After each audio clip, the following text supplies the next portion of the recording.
அதிமுக அதிருப்தி அணிக்குள் புதிய பிளவு. கூட்டத்தை புறக்கணித்த சி.வி. சண்முகம். காமராஜ் எடுத்த முடிவு.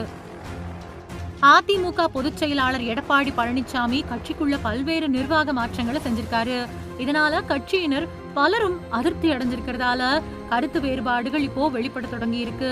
விழுப்புரம் மாவட்டத்திற்கான கட்சியோட ஆய்வு கூட்டத்தை முன்னாள் அமைச்சர் சி.வி. சண்முகம் புறக்கணிச்சிருந்த நிலையில திருவாரூர் மாவட்ட ஆய்வு கூட்டத்துல முன்னாள் அமைச்சர் காமராஜ் பங்கேற்றது அரசியல் வட்டாரத்துல பேசுபொருளாயிருக்கு. சட்டப்பேரவை தேர்தல்ல பெரும் பின்னடைவு சந்திச்சது அதிமுக. அதுக்கப்புறமா கட்சியோட செயல்பாடுகளை மாவட்ட வாரியா அதிமுக பொதுச் செயலாளர் எடப்பாடி பழனிசாமி ஆய்வு செஞ்சுட்டு வர்றாரு. விழுப்புரம், திருவாரூர், சேலம், திருவள்ளூர் தெற்கு மாவட்ட நிர்வாகிகளோட ஆலோசனை கூட்டம் வெள்ளிக்கிழமை நடந்துச்சு. விழுப்புரம் மாவட்டத்தோட முன்னாள் மாவட்ட செயலாளரான சி.வி. சண்முகம் இந்த கூட்டத்துல பங்கேற்கல. முன்னாள் அமைச்சர்களான விஸ்வநாதன், தங்கமணி, எஸ்.பி. வேலுமணி ஏற்கனவே கட்சி தலைமையோட நடவடிக்கைகளுக்கு எதிர்ப்பு தெரிவிச்சுட்டு வந்த நிலையில அதே நிலைப்பாட்டை இப்ப சி.வி. சண்முகமும் வெளிப்படுத்தக்கூடிய வகையில ஆய்வு கூட்டத்தை புறக்கணிச்சிருக்கிறது கவனம் பெற்றிருக்கு. அதே சமயம் முன்னாள் அமைச்சர் ஆர். காமராஜ் திருவாரூர் மாவட்ட ஆய்வு கூட்டத்துல பங்கேற்றிருக்காரு.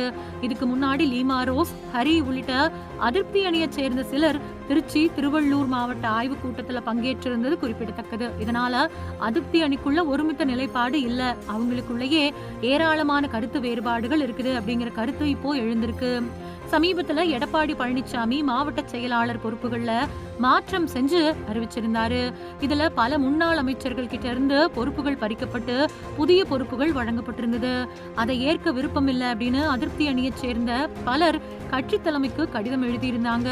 விழுப்புரம் மாவட்டத்துல நிர்வாகிகள் சிலர் மேல கட்சி ஒழுங்கு நடவடிக்கை எடுத்ததுக்கு எதிர்ப்பு தெரிவிச்சு சி.வி. சண்முகத்தோட ஆதரவாளர்கள் பலர் சமீபத்துல அதிமுகவில இருந்து விலகிறதா அறிவிச்சிருந்தாங்க. இதுவும் கட்சிக்குள்ள நிலவக்கூடிய அதிருப்தியை அப்பட்டமா வெளிப்படுத்தி இருந்தது. விழுப்புரம் மாவட்ட ஆய்வு கூட்டத்துக்கு பின்னாடி செய்தியாளர்களை சந்திச்ச புதிய மாவட்ட செயலாளர் பசுபதி என்ன சொன்னாரு அப்படின்னா, கட்சியோட செயல்பாடு சிறப்பா இருக்குது. சட்டப்பேரவை தேர்தல்ல மாவட்டத்தோட 3 தொகுதிகள்ல ஏற்பட்ட தோல்விக்கு சி.வி. சண்முகமே பொறுப்பு அப்படின்னு குற்றம் சாட்டினாரு.